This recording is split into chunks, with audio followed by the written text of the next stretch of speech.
Hey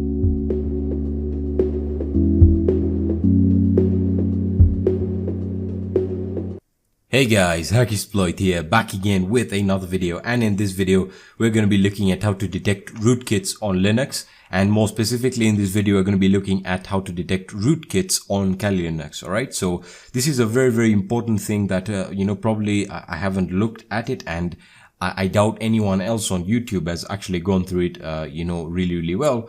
And the reason I'm making this is because one of you actually sent me a message on Facebook, so thank you for that, and you brought this to my attention. And even I had forgotten about how important this is in terms of forensics. When I was actually going through the certified ethical hacking course, this was probably one of the things they skipped out. And when you're talking about forensics, it's something that's not really looked into, especially your own system forensics and how to, many people focus on Kali Linux and how to attack other computers, but they forget something.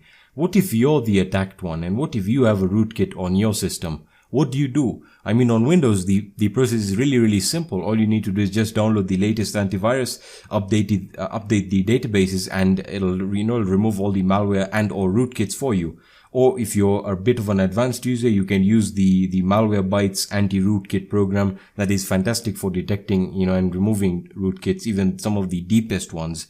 So on Windows, these security options are being tightened up, and the large number of antivirus companies out there, your safety is pretty much, I would say it's at a good range. But with Linux, many people think that, especially with Kali Linux, many people think that they are the ultimate attack without even remembering that they could be the target of an attack. And one of the most common ones on Linux is a rootkit. Sorry about that. Now the thing is, with Linux, antivirus programs are not in the atypical format, and the easiest way to hide a backdoor is to use a rootkit. Alright, so let me explain what a rootkit is, because some of you might not have heard of a rootkit.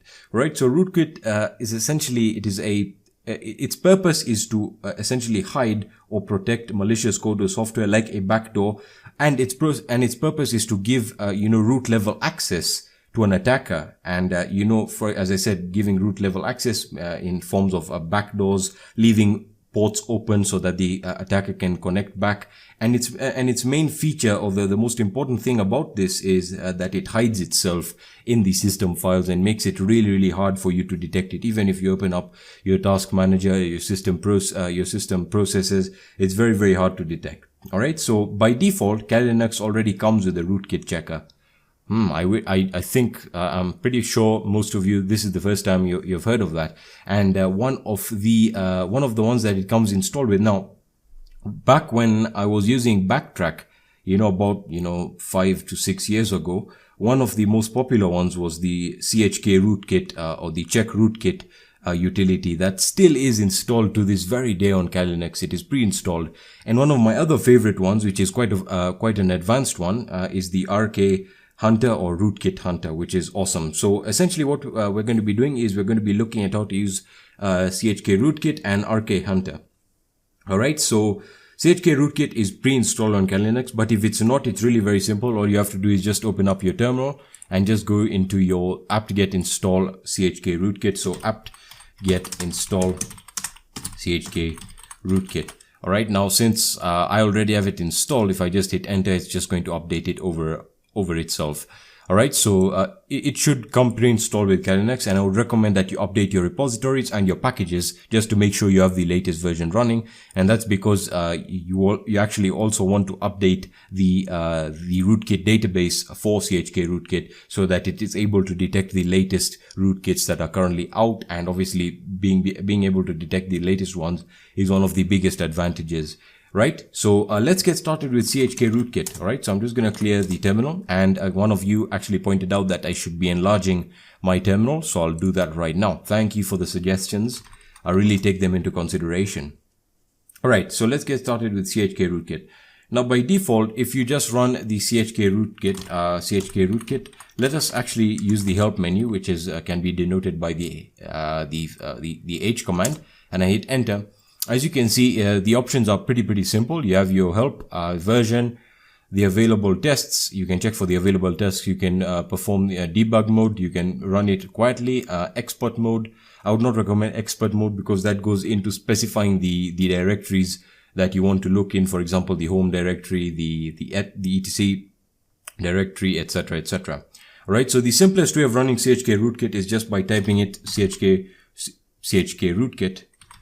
And once you hit enter, it's going to start the rootkit checking process. And as you can see, it's going to start checking all of the programs, more specifically the third-party programs or the programs that come pre-installed. So you can see it's going to go through all the folders, and there we are. It's going to give you the status of whether or not they're infected or they are not infected. So in this case, in my case, you can see that it's going through all the files and it's going to give you the results to the right here. So as of right now, there we are. The process, nothing was detected.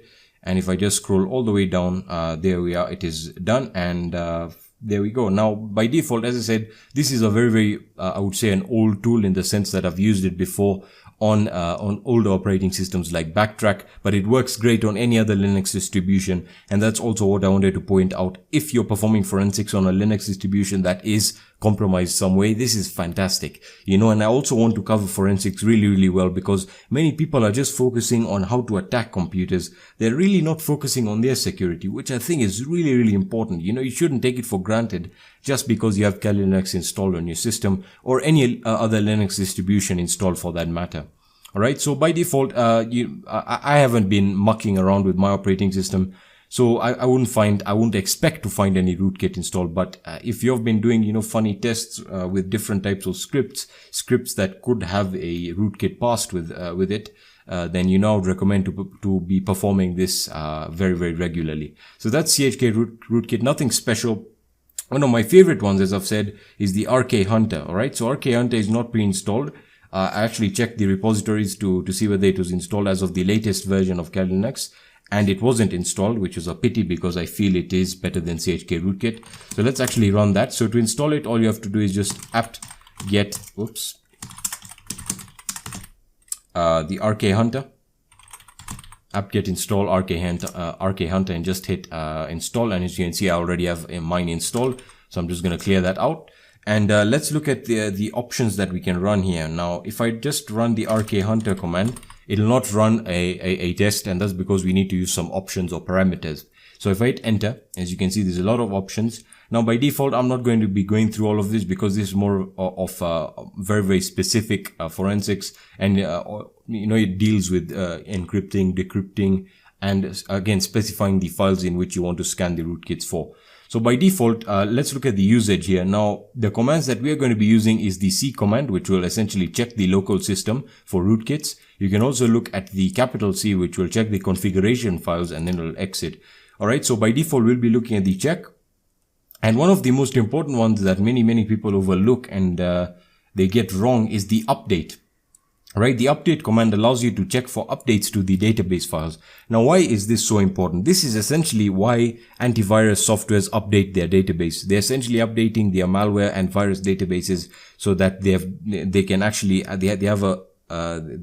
have a history of the latest detected rootkits, and viruses, etc. So it's very important to check for updates to the database and to update them and update the database so that you have the latest versions, and your system, or in this case the utility rkhunter, is able to detect the latest rootkits installed.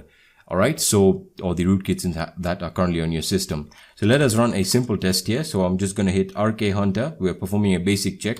So rkhunter and C, alright, the rkhunter and C command, the small c or lowercase c, and just hit enter, and this will start checking for the rootkits.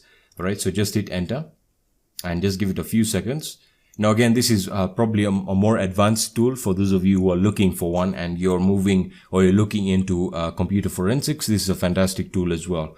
So as you can see, it's going to start performing the checks, and by default your status will be given here in the form of OK, or again, if it's if there are problems, it'll indicate it in red. All right, so it'll go through all the system files, all your local files, and just give it a few seconds. And once it's done, it'll give you a summary, a fantastic summary that you can actually use in a report if you're performing forensics on a system. Now, as you can see, by default, it's given us a warning here, and I'll explain what these warnings are. as I said, it's going to use its own detection systems to tell you whether, whether there could be a problem. It doesn't mean that there is an actual rootkit installed. It just means that there could be something that you should look at or fix immediately that could leave your system vulnerable.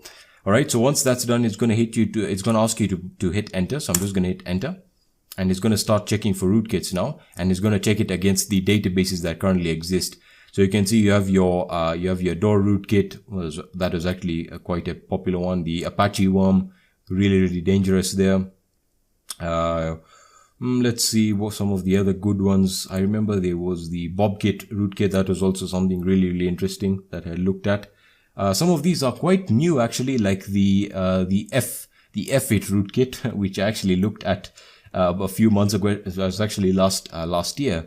You then have the one more thing I want to tell you guys. Just going through this list of rootkits, it's a great way of learning what rootkits some of the most popular rootkits and how to deal with them. All right. So once it's checked against the most popular rootkits, as you can see, performing a check of known rootkit files and directories. Just hit enter, and I'm going to do that right now, and it's going to perform the additional rootkit checks. As I said, this is more of an advanced tool, and it'll give you advanced features. So just let it perform the additional rootkit checks. All right, there we are, checking for possible rootkits, rootkit files and directories. Nothing found so far. It's moving on to the next step, and after it is done, it's going to give you a very advanced summary of the scan that you can use in your reports. So for those of you who are asking for forensic videos, here you are. This is more of an advanced section that you asked me to cover, and this is for you. So again, just let it complete, and I'm just going to let it complete. So there we are. We actually have a warning here, which is telling me checking for suspicious shared memory segments. So that is more of an advanced it's more of an advanced forensics topic that deals with memory segments. Now for those of you who have done the CompTIA A+ certification, you'll actually know what the shared memory segments means. What it means is that you're sharing your memory segments. If that's, for example, if you're using two you're using two RAM sticks, not a singular one. One of them could be used by another system and has some of the data still left on it. All right. So now it's going to ask me to hit enter, and I'm going to hit enter, and it's going to check the network. It's going to perform checks on the network. So it's going to check for open ports. Very important, because as I said, rootkits are usually, especially some of the newer rootkits, like on some of the latest Sony hacks, one of the rootkits, one of the special features was that it opened a few open ports. It opened a few ports that the attacker could connect by, and once that happens, that's that. So as you can see, SSH root access is allowed on my system. Yes, it is allowed, because as I said, I'm running this on a virtual machine and I'm controlling the environment. Checking for hidden files and directories, I've also enabled that. So yeah, there we are. Just hit enter and it's done. So as you can see, it's going to give you a summary of all the file property checks, the rootkit checks, the application checks, which was skipped, and you can configure it through the help menu, and the total time that the check took. All the results have been written to the log file. So in this log file, you can find it under the directory var log and your rkhunter log. So under the log files. All right. So that was how to use rkhunter and chkroot for rootkit detection on Linux, more specifically Kali Linux. So I would really recommend that you check this out. And it's a fantastic tool. They're both fantastic tools for forensics that you can install on any Linux distribution and get the most out of. All right. So thank you so much for watching this video. If you found value in this video, please leave a like down below. If you have any questions, any at all, hit me up in the comments section, on my social networks, on Kik, or on my website. And again, I'll be setting up the Discord server. I'll probably be making another video after this explaining the changes made to the channel and how you'll be posting your questions and your video suggestions. So with that being said, I'll be seeing you in the next video. Peace.